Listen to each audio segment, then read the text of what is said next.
India has inked a 100 billion free trade deal with 4 non-EU nations. India is set to lift most tariffs on several sectors with Switzerland, Iceland, Norway, and Liechtenstein.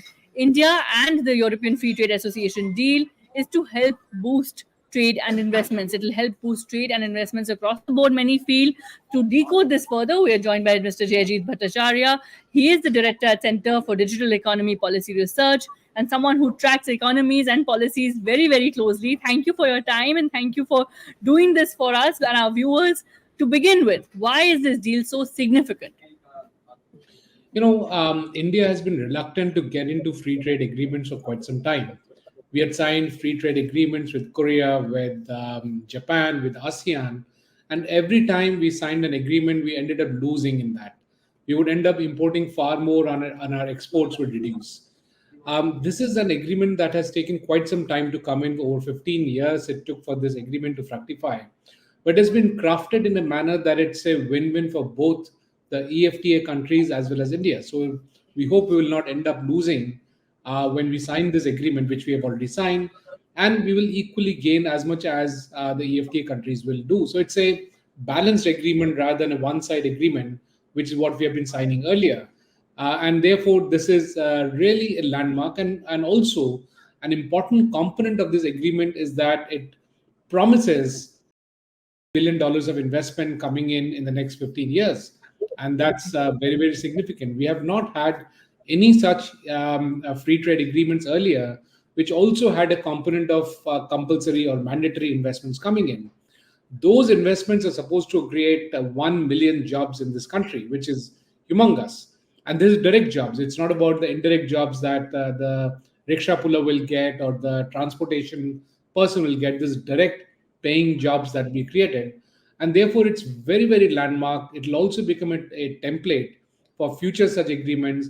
Also, it takes care of services because, as you know, India is largely a services-driven economy. We're very good in services, including IT, including, in fact, this agreement also talks about sports services. And so that's very, very interesting components that have been added. So it allows for free trade in services, which is going to help all of us who are into services. Right. Take us through the near term impact to the viewer or the consumer sitting at home. This landmark deal, really, what will it change for their life? I think cheaper chocolates and cheaper alcohol, those are things that will happen now. Interestingly, the trade between EFTA and India is about roughly $19 billion, out of which we export only $2 billion. There's $17 billion that we are importing. But however, within the $17 billion, about 80% is gold, right? And gold is carved out in this agreement. So if people are thinking they might get cheaper gold, that will not happen. But everything else that we import from Europe, such as chocolates from Switzerland or fine wine and so on, those will become cheaper. Cars might get cheaper if they are routed through the EFTA countries.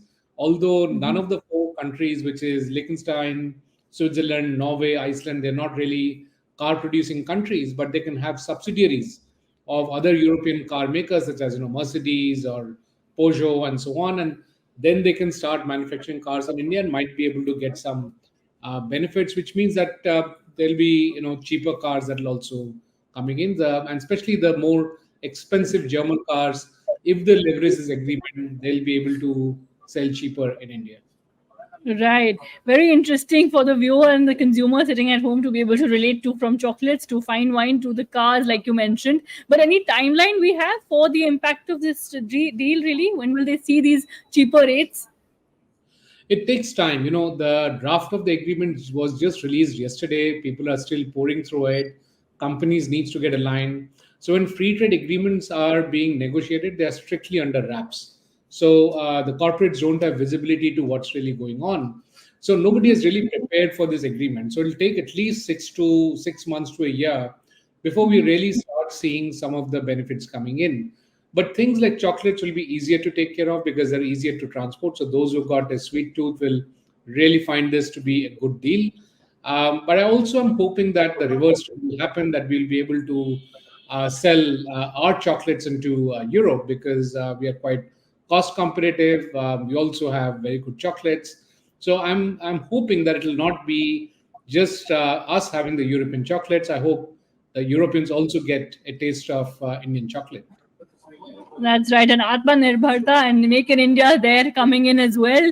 Very interesting times ahead for sure. But many saying that this deal will, help the engineering, pharma, food processing sectors in particular. So, which sectors do you feel will benefit the most? All of these pharma. Well, in fact, Switzerland is the home for many of the large big pharma companies. So hopefully they'll start setting up base in India and sell back in Europe. And India has got great capabilities in pharma. So we hope that kind of investment will come in. Medical devices, most of our equipment that we use in hospitals, be it MRI, be it all the very very high and expensive equipments, this agreement is going to bring down that cost. So cost of healthcare itself will come down because equipment cost will come down, and even processed foods. Even though there is sensitivity around food, around agricultural producers, and therefore they have been kept aside from both sides. But processed food is something that is still part of this agreement, and therefore you will see cheaper processed foods coming in on both sides. So medical devices, processed food, pharma, these are the places that we'll see benefits coming in. Services, nursing, chartered accountants, architects. In fact, there is a clause which says that there will be mutual recognition in professional services, which means that if you do nursing in India and you get a degree, then that degree or that diploma will be recognized in the EFTA countries, and therefore you can actually go there and start practicing nursing. Unlike in the previous years where you have to get a separate certification once you reach those countries, you don't need to do that. Same with chartered accountants. If you get the chartered accountancy degree in India, that degree will be recognized in European Union. So you can actually move to, sorry, not the European Union, but the EFTA countries. So you can actually move to the EFTA countries and practice there, or you can actually run the practice setting out of India. Same with architects. So this is huge amount of opening up that will happen, and then the EFTA countries will become a stepping stone to reach out to the rest of Europe. So it's not just access to EFTA, but it's access to rest of Europe by having back-end offices for service providers, and it's going to bring down the cost for Europeans. It's going to create many job opportunities in India, and it's going to make things cheaper on both sides. All right, so a cost competitive opportunity there, as well as, like you said, a big boost for trade, for investments, and for jobs. So, really, a landmark deal with a significant impact in the long run. Thank you so much for sharing your thoughts and your insights on the subject. My pleasure.